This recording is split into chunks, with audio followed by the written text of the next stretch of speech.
Some 40 candidates have already expressed their intention to run for the 12 seats on the new Portland City Council by applying for matching funds from the city's small donor elections program. That's even though the first day to officially file isn't until June 5th for the election in November. Those 40 people already throwing their hat into the ring include Angelita Morillo. She's running in District 3, one of 4 newly created Portland districts. District 3 includes Inner Southeast Portland. And Angelita Morillo, thanks to you for coming on Eye on Northwest Politics. Thank you so much for having me. I'm so excited. Well, you moved from Paraguay to the U.S. when you were young. You grew up in Portland. So how does that background influence your desire to enter politics? Yeah, I was 4 years old when me, my mom, and my sister moved to the United States from Paraguay, and I have loved Portland ever since. But I think growing up in a working class family with a single mother gives me a different perspective than other candidates. Being an immigrant and not having the same access to City Hall or not knowing how to navigate those spaces means that I know what it's going to take to pull people in. I'm also one of the only candidates, I believe so far, that has experienced homelessness. So I have personal experience with some of the most important issues affecting our city. Yeah, let's delve into that. You were homeless for a while. What were the circumstances of that, and how would that influence your approach to homelessness in the city of Portland? Yeah, I was homeless through part of college, and it happened overnight. It was circumstances outside of my control. And as a young woman, you're very afraid of being vulnerable and letting people know that you're in a vulnerable position. And so I kept it very private. I knew that I had to finish university in order to, in my opinion, get myself out of poverty and to do the kind of policy work that I wanted to do. So it really was a matter of me pushing through that moment. And then also my high school constitution team teachers, they found out that I was homeless in college, and they reached out to me and they took me in. And so they let me live with them for over a year. I would not have been able to finish school without them. I would not be doing policy work today, and I would not be running for office were it not for their love and grace. So that's what I want City Hall to become for our community, a place where we take care of the people that have the least among us. Now, you've worked in City Hall before. You were in constituent services for former Commissioner Joanne Hardesty. Now you're a policy advocate for Partners for Hunger-Free Oregon. You're on Portland's Rental Services Commission. How does all of that factor into your running for City Council now? Yeah, I mean, watching what Commissioner Hardesty went through firsthand definitely made me think very seriously about if I wanted to take this on. And my love for Portland and our community makes me sure that I've made the right decision. I really loved constituent services. It's a very difficult job, but I really pride myself in working with community and talking them through issues. And I had lots of people that disagreed on policy, but we built a relationship together, and they would call me once a week, check in on me, see how I was doing, and then we'd argue about the issue. So I think that constituent services knowledge that I got from working at City Hall made me see what people didn't know about how City Hall worked, who was in charge of certain issues, who was in charge of which bureaus. And so they couldn't direct their frustrations in an organizing position.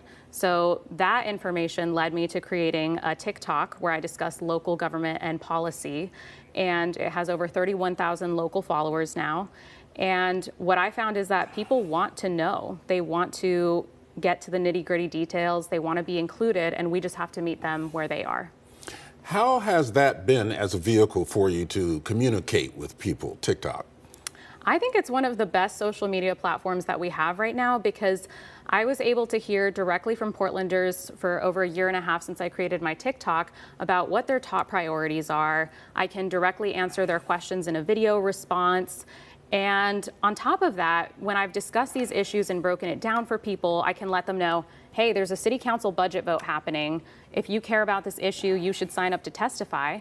And people have gone and done that in person too. So it's not just on social media, it's also been affecting how people engage in person. Talking about your work with former City Commissioner Joanne Hardesty, it was on her watch where she started Portland Street Response. So what's your opinion about whether Portland Street Response should be expanded, changed, and the situation that PSR is in right now in terms of funding? I think Portland Street Response needs to be expanded citywide 24/7, and it needs to have access to people's private dwellings the same way that other emergency response system bureaus have when they're answering a 911 call. Because right now, if someone's having a mental health crisis in their home, the Portland Street Response employees can't go in to help. I also talked to employees who say that they've really been hindered in their work because the current commissioner overseeing them is not allowing them to distribute materials and goods to the people that they're responding to. And that's Commissioner Renee Gonzalez. Commissioner Renee Gonzalez. Yeah. And what I think the phrase that really stuck out to me was this employee telling me, "We have become the face of rejection and disappointment," because they're answering calls in the cold where people are freezing, they're getting frostbite, and they can't give them any materials. And that is not creating an environment where you're building community and trust with the very people that you're trying to help. Do you think that Portland Street Response should be under a different bureau other than the Fire Bureau? I don't think it being under the Fire Bureau is the problem. I actually think by design it's good to have it in an emergency response bureau. But I think under the current form of government, these issues become very politicized because it's commissioners making decisions on implementation. And that's part of why I'm really excited about charter change, is that these implementation decisions are not going to be politicized. Let's talk about that. Let's talk about the fact that we're going to a drastically different system of government. We're going from 5 commissioners to 12. There'll be a city administrator or city manager as opposed to individual council members running bureaus. You think that's a better way to go?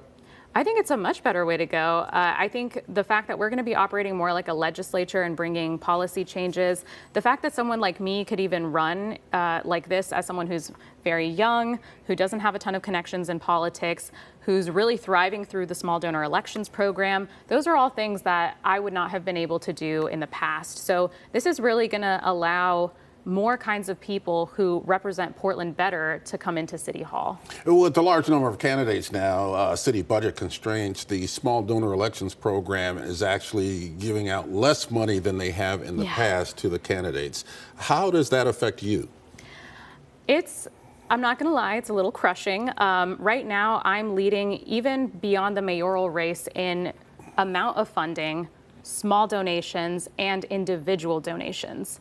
And so for a candidate like me, that indicates that I have popular support.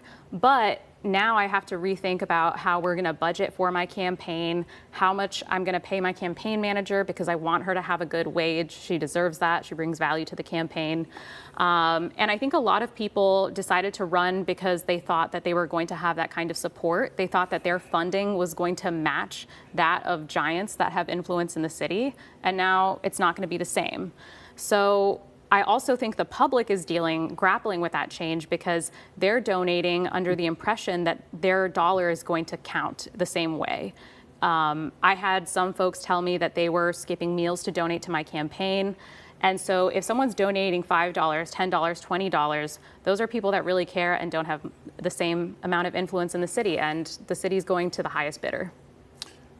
Angelita Morillo, thank you for being on Eye on Northwest Politics, and good luck. Thank you so much.